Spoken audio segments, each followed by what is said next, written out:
This call is now being recorded. Okay, so we'll start. Already we are okay. So we are going to start the unit number 2. So in unit number 1, we have seen the applications of vapor compression cycle, applications of refrigeration, air conditioning, and then we have seen the different types of refrigerants, how they are classified, how they are designated, what is HFC, what is HCFC, what is CFC, what are the physical properties, what are the chemical properties, okay, what are the thermodynamic properties. So all these we have studied. So as a from the exam point of view, just I'm going to tell you that the applications are important one. Of refrigerants are important one. Okay, properties of refrigerants. So we have taken 3 refrigerants: R12, R22, R134, then ammonia, SO2, CO2, then propane, isobutane, and methane. So these are the refrigerants are important one. Okay, so we'll start with the unit number 2. So the unit number 2 is the VCRS cycle. Unit number 2 is the VCRS cycle. Vapor compression refrigeration cycle. So this cycle already you have seen in the first 2 experiments, that is a domestic refrigerator and a VCRS test strip.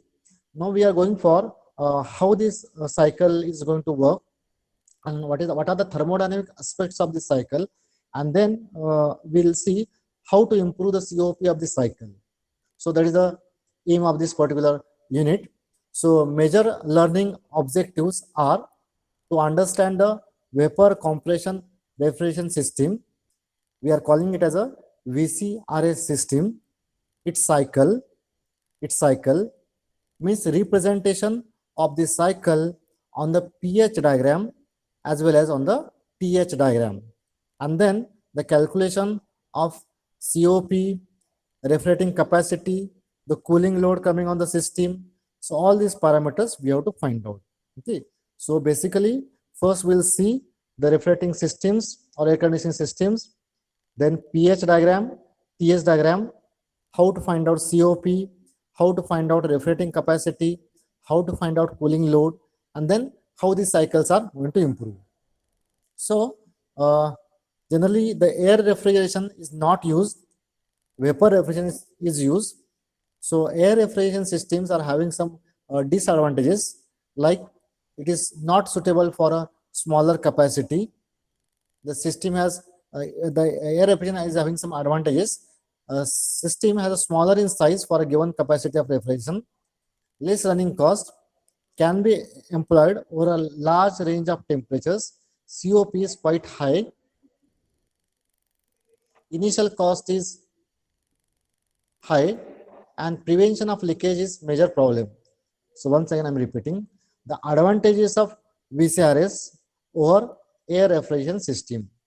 So it is suitable for a smaller capacity. So we have seen for the domestic refrigerator, for a split AC, we can using this VCRS cycle. It is having less running cost. If you see the system, or if you see the domestic refrigerator, once it is purchased, it will run without any problem for near about 10 years. 10 years, there is no problem will be there. In some cases, there may be problem of leakage of refrigerant, but in the most of the cases, 90% cases, there is no problem will be there. So running cost or maintenance cost is zero. Even the running cost means what? Only the consumption of electricity. Okay. Nowadays, because of the 4-star refrigerating systems, that cost is also reduced. System can be employed over a large range of temperatures. So you have seen it can be used for the cryogenics treatment to get a temperature about minus 190, etc. So from 22 degrees centigrade, that is the air conditioning systems are working, to minus 200 degrees centigrade, these VCRS systems are acting or working. Then they have higher COP compared to the air refrigeration systems. They are having higher COP. The initial cost is high compared to the air refrigeration, and major problem is prevention of leakage. Nowadays, the systems are leak proof. Only for a few cases, the leakage may be going to take place. and that can be also easily detected. Yes, so I'm not going to talk much about these components. So number of times we have seen these components of VCRS system.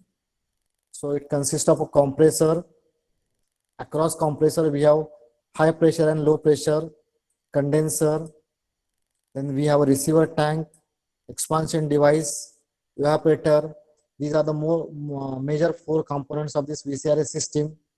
Okay. So now what we have to do, we have to concentrate on how much work is supplied to compressor. What is the work input which is supplied to a compressor? Okay. And as a upcoming engineers, your effort should be how this work input supplied to a compressor can be reduced. Okay. How it can be reduced. That is a main objective if you join any industry like automotive or refrigeration air conditioning industry. Okay, so number of times I have already explained that this this VCRS systems presently they are fitted with a reciprocating compressor, but nowadays instead of reciprocating, linear compressors are coming. Means what? There is a one cylinder block is there. Inside this block, there are number of springs are there, spiral coils are there, like this. And to this coil, the electrical energy is supplied. So when they vibrate, they are generating the pressure. So you have to develop a compressors which consumes less power. So you'll getting the higher, you can say, COP. Now second component is condenser. Now condenser is going to reject the heat. Reject the heat. So I will write QR here. So our interest is how much heat is required to reject to convert this vapor into the liquid. Okay, vapor into liquid. So for better understanding, I will draw a TS diagram. Just I will change the color of ink. I will draw a TS diagram. So temperature versus entropy diagram. So this is the saturation curve. This is critical point, sensible heating, latent heating, and superheating. Okay. Now, what is the function of condenser? Whatever the refrigerant at this point 2. So this is point 1. So what is the refrigerant at point 2? Suppose this point is on the saturation curve. So at this point 2, the refrigerant is in the vapor form. So we have to reject the heat so that it can be converted into liquid form. So for this purpose, how much amount of heat is required? That is H2 minus H3 is the requirement of heat, H2 minus H3 kilojoule per kg. You multiply this by mass of refrigerant which is circulated through the cycle. So you'll get amount of load which is coming on this condenser, which is coming on the condenser. And based on that, you have to decide whether the condenser is air cooled or whether the condenser is water cooled. Okay. So once again, I'm trying to repeat it. So this is the TS diagram. So this is a saturation curve, and we have this sensible heat, latent heat, and superheat. Suppose this is the outlet of condenser at this 2 point. So the vapor is in superheated region. So first we have to reduce this temperature. We have to reject this degree of superheating. Then at this point, the vapor is in dry saturated condition. Then again we have to reject the heat. So latent heat is rejected, and then this refrigerant is converted into liquid form. So the total load coming on the condenser is mass of refrigerant to be circulated throughout the system into change in enthalpy. This is your point number 3. So H3 minus H2. So this is the amount of heat required to reject by the condenser. Okay? Yes, is it clear? Yes.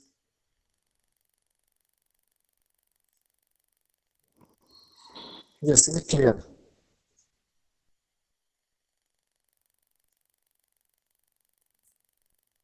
Yes, any doubt?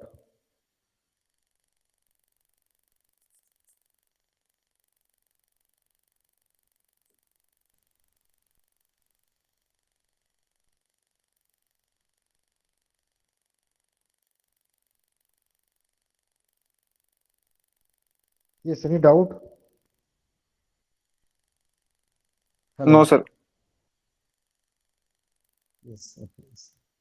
So, is it clear to you how the condensers are designed? It is depending upon the how much heat we require to reject, how much amount of heat we require to reject. So based on that, the condensers are designed. Okay, based on that, these condensers are designed. Okay, so after condenser, we'll go to the next component, that is receiver. Now in condenser, vapor is converted into liquid, and that liquid is stored in the receiver. Okay, small receiver we have seen in the practical setup also, and then this condenser is supplied to a next device, which is called as an expansion device or an expansion valve. Okay, so what is the function of expansion device? Yes, anybody? We have seen number of times. What is the function of expansion device? Yes. What is the function of expansion device?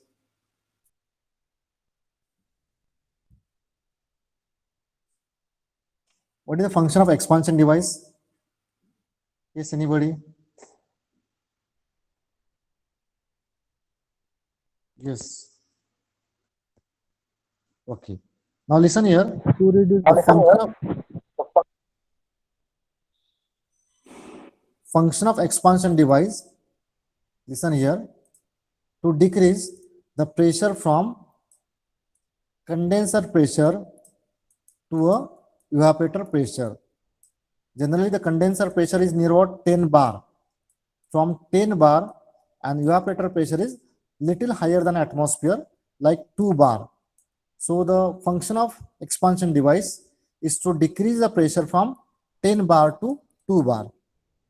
Now you are knowing that pressure is directly proportional to temperature. So as pressure is going to decrease, the temperature is also going to decrease. Okay. So in expansion device, what happens? Expansion device means it is a simple device, is a capillary tube having the very small diameter of 1 mm, 1 to 2 mm, and length is 1 meter. So when the liquid refrigerant passes through this expansion device, there is a drop in pressure is there. Pressure is going to drop. There is a drop in temperature is there.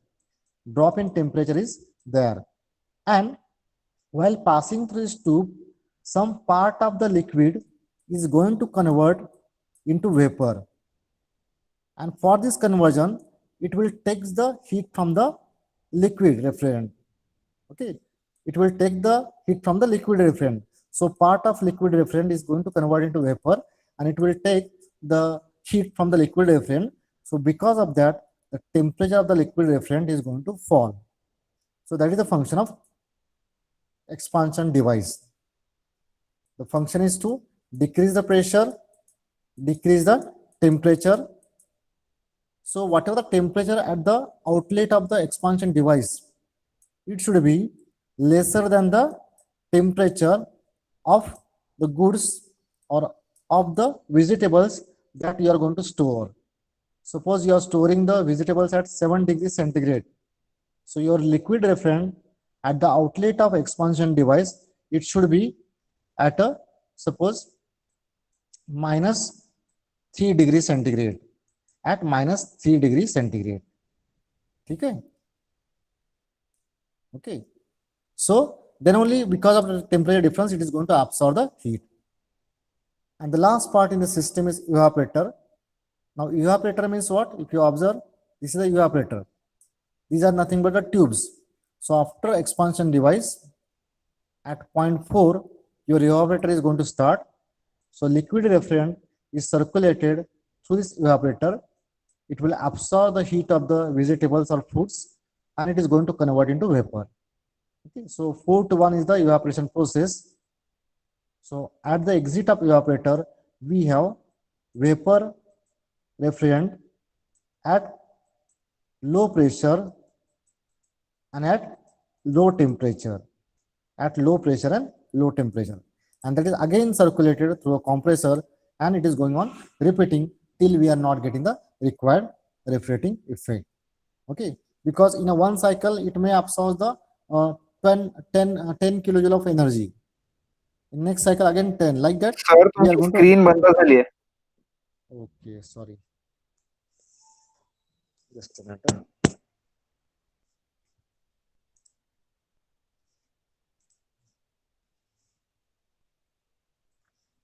एकच minute.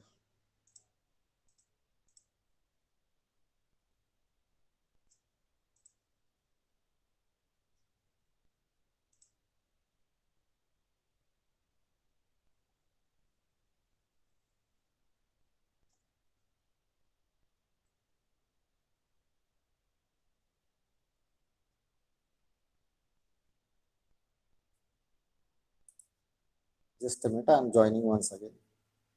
Just a minute.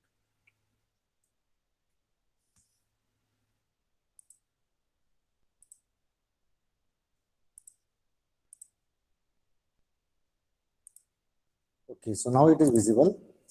Now it is visible. Just you go to the my first login where you get the PPT. Okay, so okay, so evaporator, in the evaporator, so it is nothing but a tubes. Okay, so when the refrigerant flows through these tubes, it absorbs the energy, it absorbs the heat. So when it absorbs the heat, since its boiling point is minus 26 degrees centigrade, okay, it is immediately going to, if suppose the latent heat is 156 kilojoule per kg, so when it absorbs 156 kilojoule of energy, so it is going to convert from liquid into vapor. Okay, so the heat is absorbed into the by the refrigerant into the evaporator and going to convert into vapor. So the set of coils in liquid vapor refrigerant at a low pressure and low temperature is evaporated and changes the vapor refrigerant at low pressure and low temperature. The refrigerant is going to extract the latent heat from the space. Okay, it may be air, water, or vegetables. The heat transfer maybe takes place by natural or forced convection. So in some case of evaporators, a small fan is kept, so it is used to move the air. But for domestic refrigerator, there is no fan is there. In cold storages, some fan may be there. So this is about the evaporator. Yes. So in the evaporator, we are getting the refrigerating effect or cooling effect. It is called as a cooling effect. Means how much heat is absorbed from the refrigerating cabinet. So it is given by the change in enthalpy across this evaporator. At the inlet of refrigerator or evaporator, we have a enthalpy as H4 and at outlet we have H1. Okay, so H1 minus H4 is the heat absorbed by the refrigerant. Multiply this by mass of refrigerant. We will get the refrigerating effect in kilojoule per minute or per second. So we are getting the cooling effect or refrigerating effect in the evaporator. Yes, is it clear? Yes. How to find out compressor work? Yes. How to find out compressor work?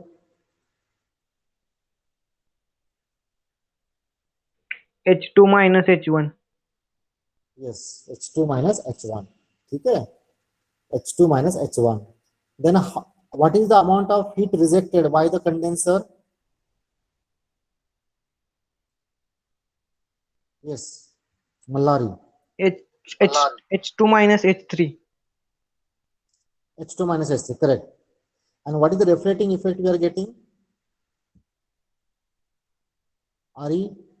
H1 minus H4. Yes. H1 good. minus H4. Good. Yes. Okay. तर एवढं आता मला वाटतं समजलेलं आहे. Now we'll concentrate on this slide. Now if you observe this slide, there are red color is there and blue color is there. Okay. So red color is a high portion. Below red color line, there's a high pressure side is there, and above red color line, there's a low pressure line will be there. So in which component there is a high pressure, and in which component there is a low pressure? Yes, can you tell me? Where the high pressure is there? From this line, it is very clear. Below red color line, high pressure, and above red color line, low pressure. Where we have a high pressure? In the compressor and in condenser, we have high pressure. So sometimes we are denoting as a, sometimes we are denoting as a PC, that is condenser pressure. Okay, from the outlet of compressor, condenser is starting. So up to the, you can say, receiver, we have a high pressure PC, and that is generally from 6 to 10 bar. 6 to 10 bar. Then after expansion valve in the evaporator and up to the inlet of compressor, we have low pressure. So generally we are denoting as a PE, means pressure in the evaporator. So we have two pressure lines. One is the PC line, condenser pressure. Second one is P line, that is the evaporator pressure. And in between these two pressure lines, the whole system is going to work. और compressor का काम क्या है? To increase the pressure from PE to PC. Okay, so that the refrigerant should flow in the system. Okay. Now this is the pH chart. Yes. If you have any doubt, please ask me. Just see this graph, go through it, find out the lines. It is mentioned clearly what are the lines are there. And if you have any doubt, please ask me. Every refrigerant is having its own pH chart. Pressure versus enthalpy.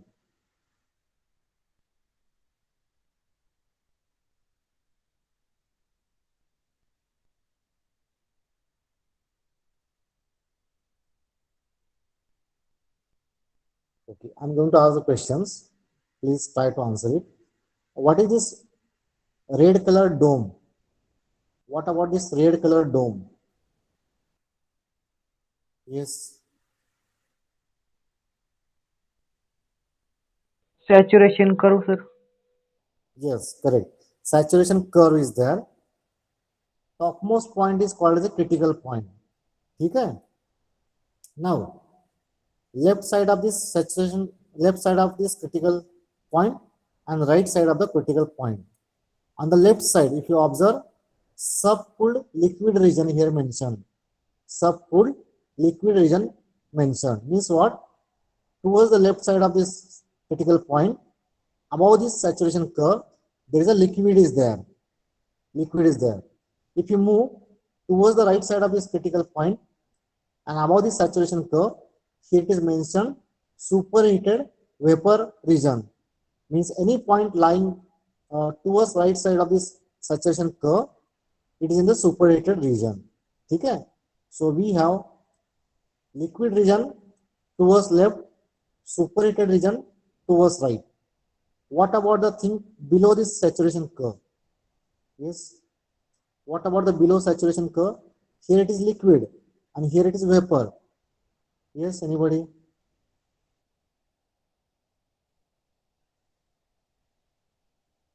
अच्छा मध्ये काय असणार डोमच्या खाली? Yes. Yes, Mir. Wet vapor. Wet vapor, or it is a two-phase mixture is there. Liquid plus vapor mixture is there below the saturation curve. Okay. Now suppose we are moving from left to right. So here we have liquid. Below the saturation curve, we have liquid plus vapor.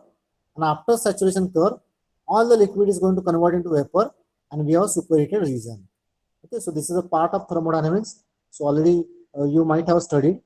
So suppose we have a refrigerant, we have some refrigerant like a water at 20 degrees centigrade. We are considering the pressure is 1 atmosphere or 1 bar.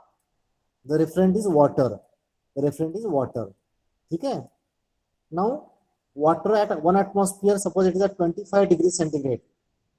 And what is the boiling point of water at 1 atmosphere? 100 degrees centigrade is the boiling point. So at 25 degrees centigrade, suppose if you supply the heat, the temperature of the water is going on increasing. So it is in the liquid phase.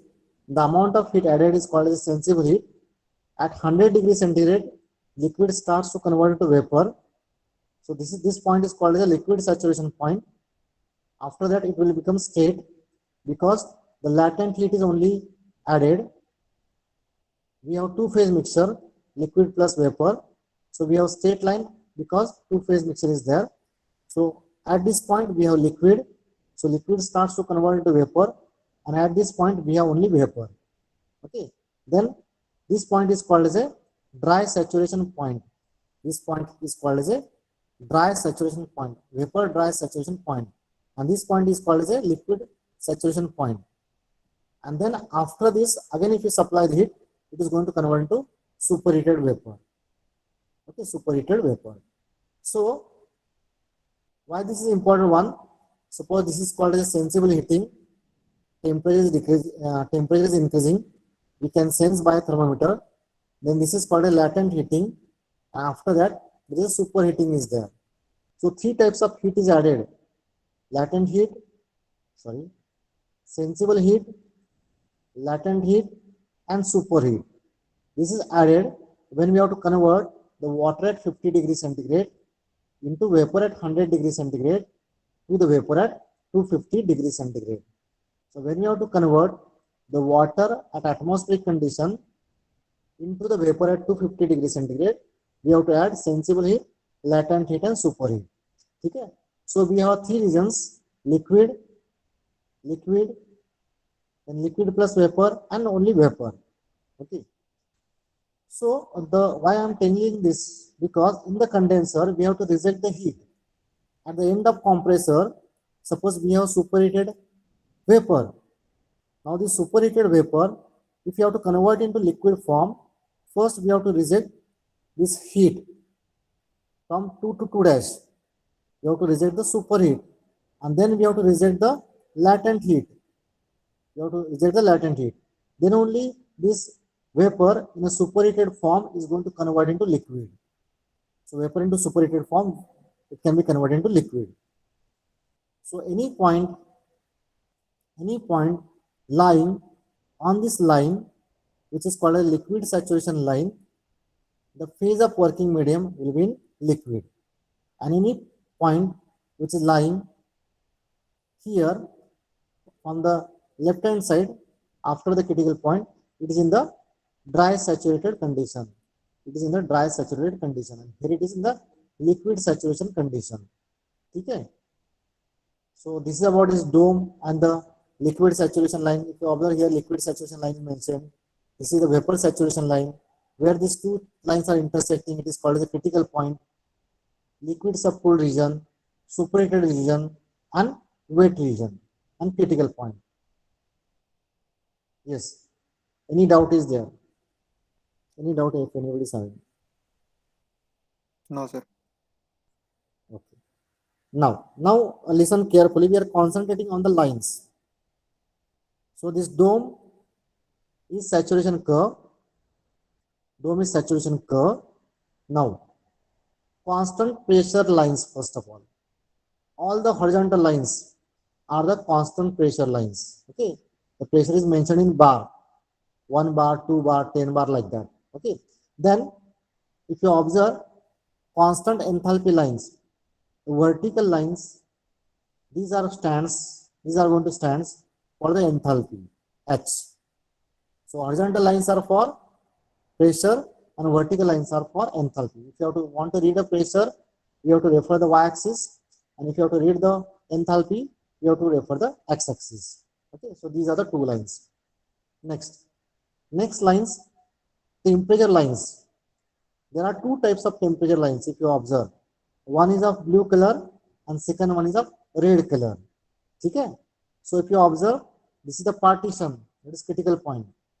If you observe in the subcooled region, these lines are of blue color. Okay? And if you are shifting towards the superheated region, it is going to convert into red color. Okay? So here we have liquid. In the saturation curve, we have two-phase mixture. And if you go away from the saturation curve, it is in the superheated region. So if you observe the temperature lines, first they are blue in color, means liquid will be there. Then under the dome, they are going to become a straight, and after the dome, they are going to become a red. So these are the temperature lines, and temperature is mentioned here, like 0 degree, -10, 20, 30, 40, 50, etc. Okay. Then we'll go to the entropy lines. Now, if you observe, this entropy lines are the green color dotted lines. So these dotted lines are the constant entropy lines. Constant entropy line. Suppose if the process is isentropic process, we have to follow the constant entropy line. Especially in the theoretical compression, the compression is isentropic. So we have to follow the constant entropy line. Okay. In actual case, with the help of the pressure and temperature data, we can locate the point. Okay. So this is about a pH chart. Every refrigerant is having its different pH chart.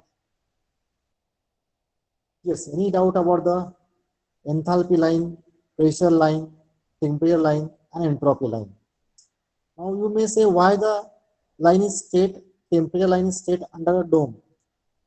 So you keep in mind, whenever a single phase mixture is there, the temperature is going to change, either increase or decrease.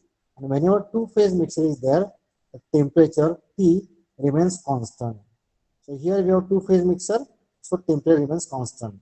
And type of heat added or rejected is a latent heat. Yes. So if you have any doubt, any question?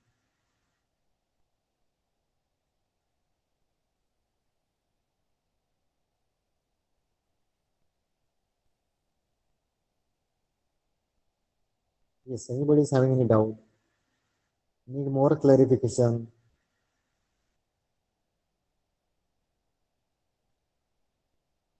Yes, now you should answer me. You should answer me. Suppose we have point here, we have point 2 here, and we have point 1 is also here. 1 to 2 is compression. Okay, 1 to 2 is compression.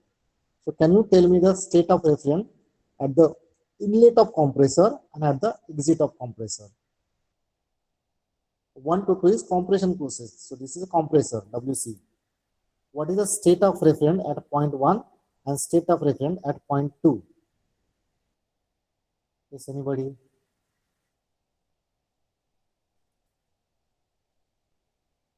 Yes, please unmute yourself and tell me.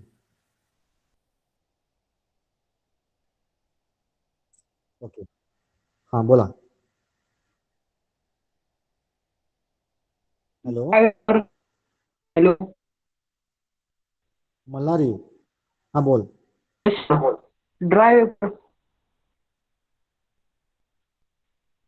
Okay, दोन्हीकडे dry असणार आहे कारण हे दोन्ही point काय आहेत, saturation curve आहे, बरोबर ना. Now suppose point 1 is on the saturation curve. This is point 1 and point 2 is here, and your process is like this. So can you tell me the condition of refrigerant at point 2?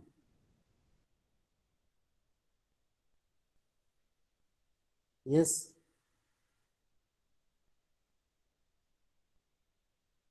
What is the condition of refrigerant at point 2? You observe this region, it is called a superheated vapor region. Yes.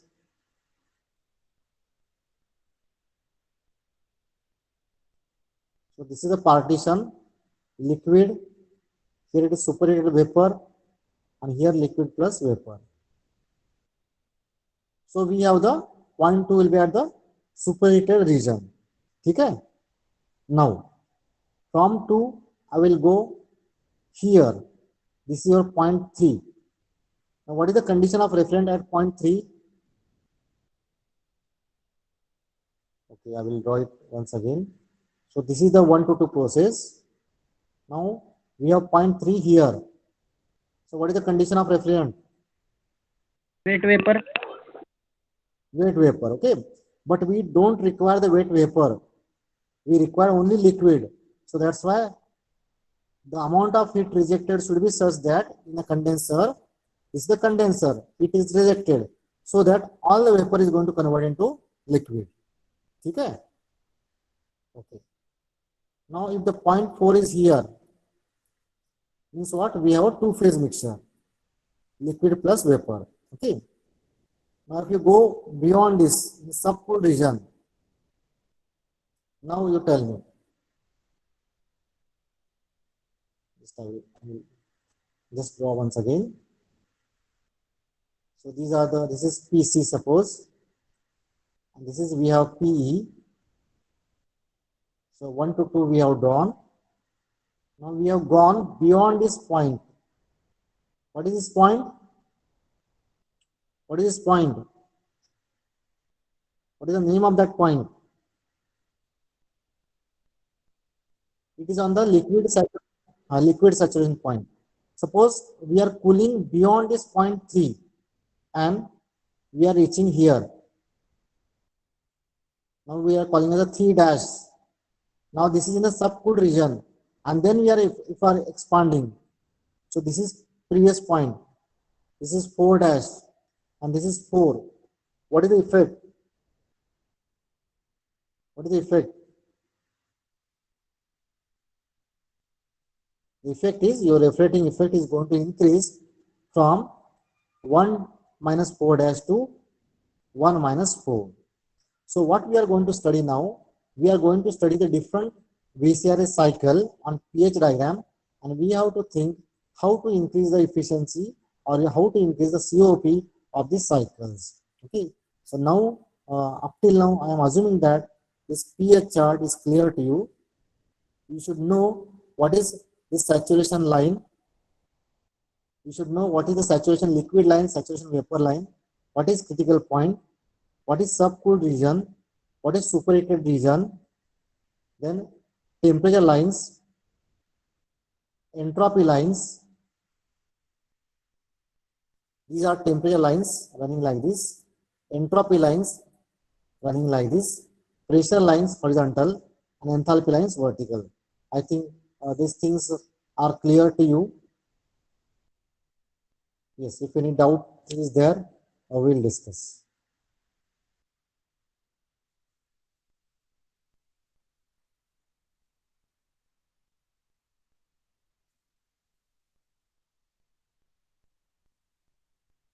Yes, any doubt? Yes, Vikas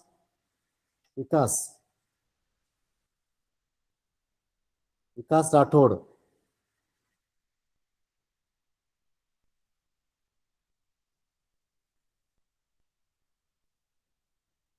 Okay, so I think few of the students they may be getting this. So it is mentioned in the PPT what is critical point. Space to the left of saturation liquid, it is called a subcooled region.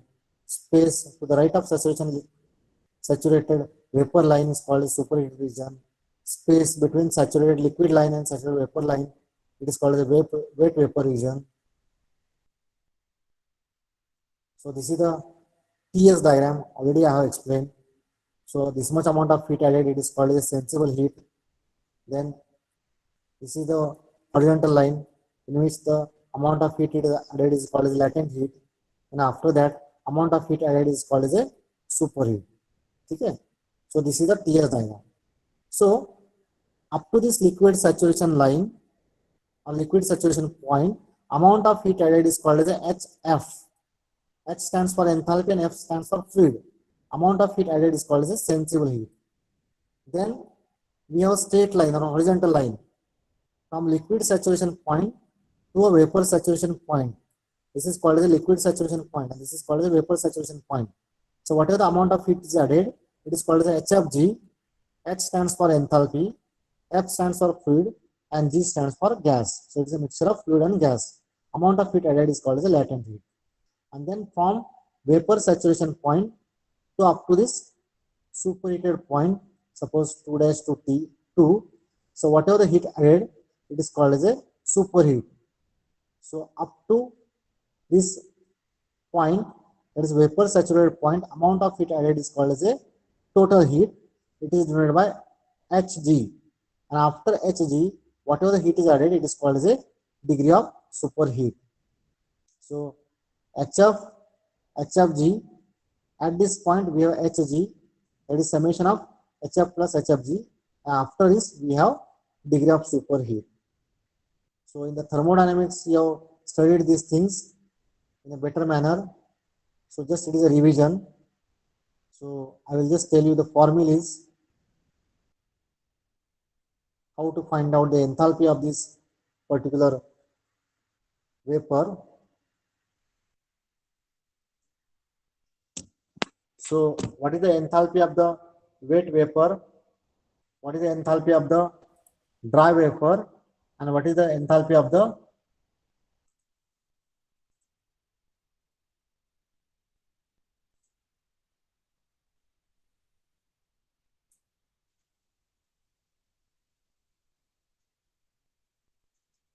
so once again I'm sharing.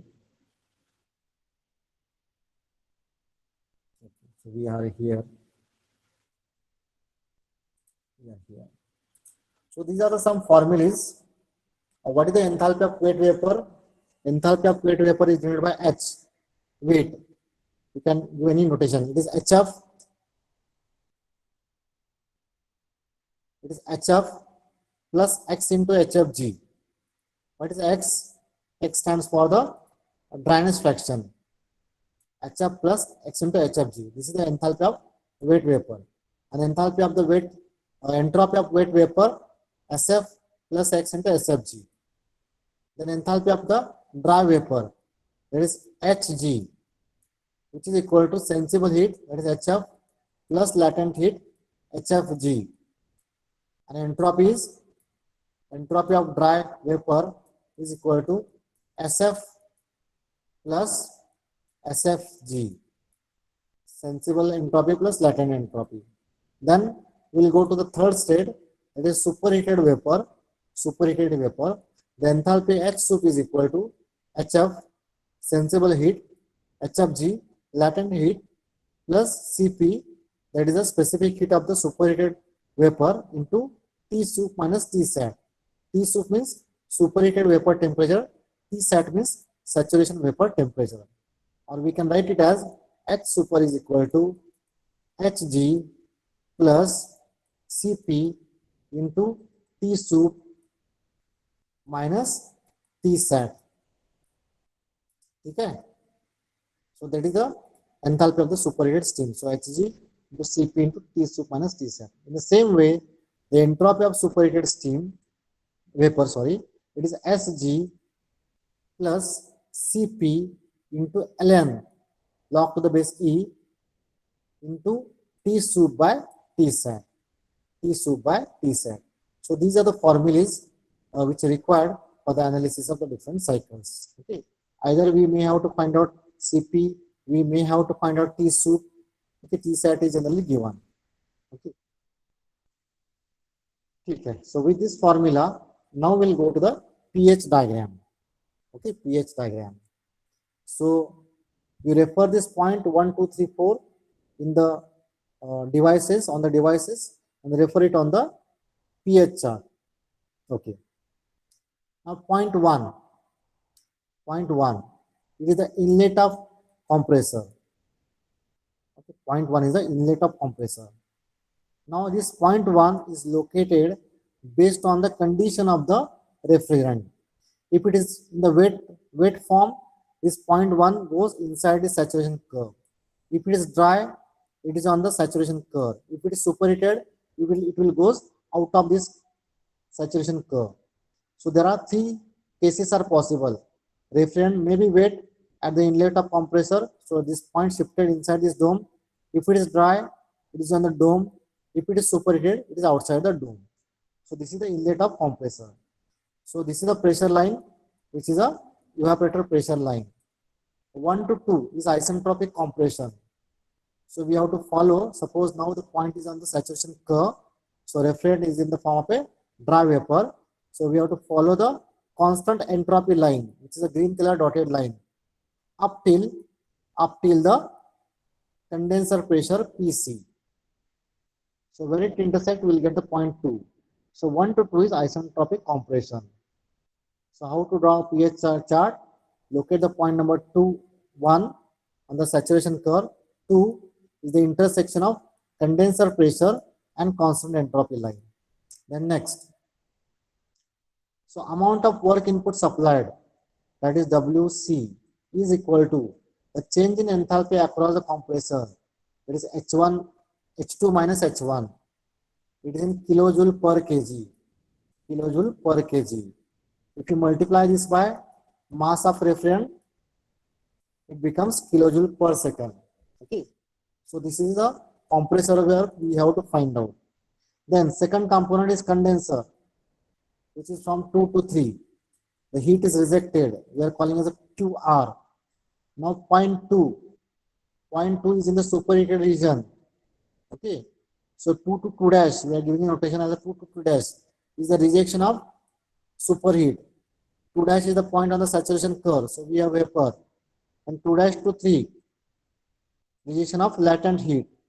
And at point 3, we have a refrigerant in the liquid form. So 2 to 2 dash, 2 dash to 3. Superheat पहले reject करना है, then latent heat reject करना है. So point 3 is on the saturation curve, liquid saturation curve. Then 3 to 4, expansion. That is a isenthalpic expansion. Enthalpy remains constant. So straight line up to the second pressure, that is a evaporator pressure. So draw a straight line up to the evaporator pressure P. Get the point number 4. And then you can complete 1, 2, 3, 4 as the pH diagram. Okay. So here the cooling effect or amount of heat rejected by the condenser is H2 minus H3 kilojoule per kg multiplied by mass of refrigerant. Amount of refrigerating effect you are getting, it is denoted by RE, which is equal to change in enthalpy across the evaporator, that is H1 minus H4, H1 minus H4. Now if you observe, since 3 to 4 is the isenthalpic process, so we can write H3 is equal to H4. H3 is equal to H4. Now at this point 4, the refrigerant is in the wet region. It is having a dryness fraction of X4. It is having a dryness fraction of X4. So how this X4 can be determined? So we can write H4 is equal to sensible heat HF plus X into latent heat, that is HFG, from which we can find out a dryness fraction at point number 4. Okay. So with this pH chart, now we'll go to the different types of VCRS cycles.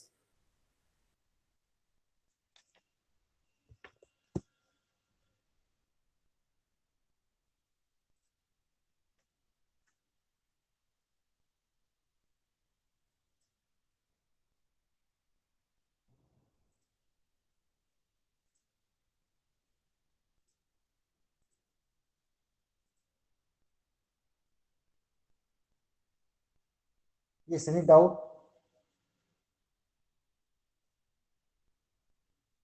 Yes, anybody is having any doubt? So we'll, yes, any doubt if anybody is having?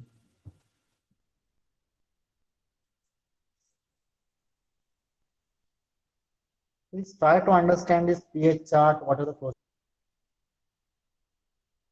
simple for you. So we'll stop here, we'll meet once again at 1:30 p.m.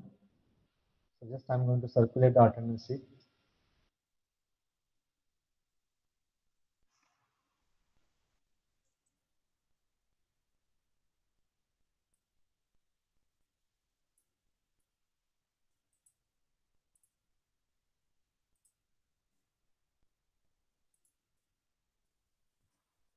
Yes, you register your attendance with the help of Google form.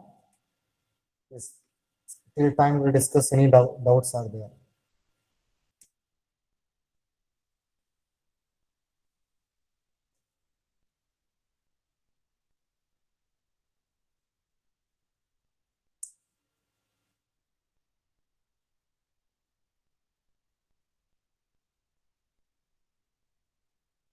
Okay, so we'll stop here. During next lecture, that is at 1:30, you should come with the pH chart and try to draw it. We'll go to the different types of VCRS cycle. Okay, so we'll stop here. Thanks for patience listening and being available. Thank you.